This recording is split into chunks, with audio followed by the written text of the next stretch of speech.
Well, the Minister for Communications has put out a few interesting media releases, including the fact that the coalitions, the LNP Broadband TAX, the disgraceful broadband tax, is being slashed from $8.46 down to $2.17 per chargeable premise for the next 5 years. So that's good news. This is actually a charge put on non-NBN broadband providers, which was quite a disgrace. I think it was back in 2017 the Liberals put this in place. So, basically the broadband tax on other service providers. It's all because the coalition's multi-technology mix. Their copper internet was a pile of financial garbage.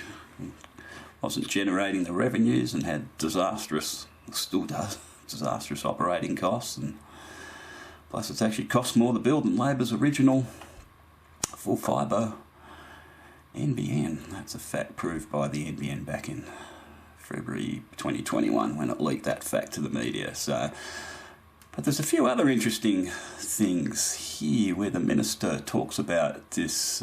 She says, separately, the Minister has issued a government policy project notice in relation to NBN Co's work upgrading about 622,000 premises which remain on the ageing copper network. So there's actually a link to that here. The project notice is available here. So if you actually click on that, and probably the most interesting thing is, and this is in relation to that 622,000 premises, and it says for premises to access FTTP capability, fibre lead-ins will need to be constructed to the premises. Well, that's no-brainer.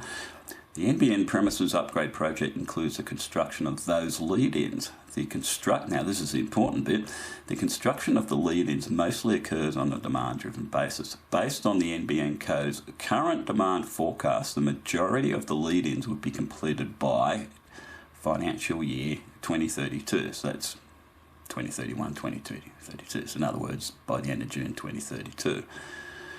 But NBN Co will continue to make ongoing connection-related expenditure after this period to upgrade end users. So effectively what that's saying is by the end of financial year 32, the vast bulk of fibre to the node will be gone, and one can assume for FTTC. There was actually some demand data that NBN had in another report, and that's roughly when I thought that probably that's when it would go, in that sort of financial year 31 or financial year 32. I suspect fibre to the curb might be a bit before fibre to the node, but that's just another little bit of evidence in this report suggesting that by 2032 the vast bulk of fibre to the node will be gone. So that can only be a good thing.